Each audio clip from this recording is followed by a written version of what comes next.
தமிழக சட்டமன்ற தேர்தலில் அதிமுக தலைமையிலான தேசிய ஜனநாயக கூட்டணியில் போட்டியிட்ட தற்போது பாஜக தங்கள் களமிறங்கிய 27 தொகுதிகளின் நிலவரம் குறித்து விரிவான அறிக்கையை தொகுதி பொறுப்பாளர்களிடம் கேட்டுள்ளதாக தகவல் வெளியாகியுள்ளன. தேர்தல் முடிவுகள் வெளியாகும் முன்பே தரைமட்ட தகவல்களை சேகரித்து அரசியல் மதிப்பீடு செய்யும் பணியை பாஜக தலைமையகம் தீவிரமாக இறங்கியுள்ளதாக கூறப்படுகிறது. 2026 சட்டமன்ற தேர்தலுக்காக அதிமுக பாஜக கூட்டணி தேர்தலுக்கு ஒரு ஆண்டுகளுக்கு முன்பே உறுதி செய்யப்பட்டிருந்தது. முதலமைச்சர் வேட்பாளராக எடப்பாடி பழனிசாமி முன்னிறுத்தப்பட்ட நிலையில் தேசிய ஜனநாயக கூட்டணியில் பாஜகவுக்கு 27 தொகுதிகள் ஒதுக்கப்பட்டன. இந்த தொகுதிகளில் 18 இடங்களில் பாஜக நேரடியாக திமுகவுடன் மோதி உள்ளதாகவும் இது கட்சிக்கு பெரிய அரசியல் சவாலாக இருந்ததாகவும் கூறப்படுகிறது. கடந்த 2021 தேர்தலில் 20 தொகுதிகளில் போட்டியிட்டு 4 இடங்களில் வெற்றி பெற்ற பாஜக இந்த முறை இரட்டை இலக்கத்தில் வெற்றி பெற வேண்டும் என்ற இலக்கத்துடன் களமிறங்கியுள்ளது. இதற்காக தேசிய அளவிலான தலைவர்கள் பலர் தமிழகம் முழுவதும் தீவிர பிரச்சாரத்தில் ஈடுபட்டார்கள்.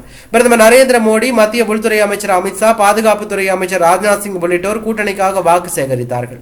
ஏப்ரல் 23ஆம் தேதி ஒரே கட்டமாக நடைபெற்ற தேர்தலில் தமிழகத்தில் 85% வாக்குப்பதிவானது. இந்த அதிக வாக்குப்பதிவு எந்த கட்சிக்கு சாதகமாக அமையும் என்ற விவாதம் சூடுபிடித்திருக்கும் நிலையில் பாஜக தலைமையும் தங்களது உள்துறை ஆய்வை தீவிரப்படுத்தியுள்ளது.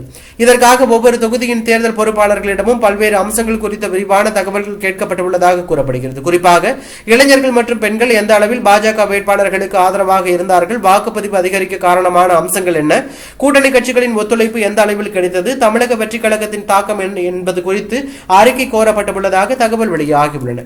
மேலும் ஒவ்வொரு தொகுதியிலும் பாஜக வேட்பாளர்களின் வாக்கு சதவீதம், வெற்றி வாய்ப்பு, எதிர்பார்க்கப்படும் வாக்கு வித்தியாசம் போன்ற விவரங்களும் தொகுக்கப்பட்டு டெல்லி தலைமையகத்துக்கு அனுப்பப்பட்டுள்ளதாக கூறப்படுகிறது. தேர்தல் முடிவுகளுக்கு பிறகும் இந்த அறிக்கைகள் தலைமையகத்தால் விரிவாக ஆய்வு செய்யப்படும் என்பதால் தொகுதி பார்வையாளர்கள் தரவுகளை மிக துல்லியமாக தயாரிக்க முயற்சித்து வருவதாக கட்சி வட்டாரங்கள் தெரிவிக்கின்றன. தமிழகத்தில் தங்களது அரசியல் அடித்தளத்தை விரிவுபடுத்த வேண்டும் என்ற நீண்ட கால திட்டத்திற்கு ஒரு பகுதியாகவே இந்த தேர்தலை பாஜக பார்க்கிறது. எனவே இறுதி முடிவுகள் மட்டுமன்றி தொகுதி வாரியான தரைமட்ட அரசியல் மாற்றங்களையும் கட்சி தீவிரமாக மதிப்பீடு செய்து வருவதாக தகவல் வெளியாகி பரபரப்பையும் அதிர்ச்சியும் ஏற்படுத்தியுள்ளது.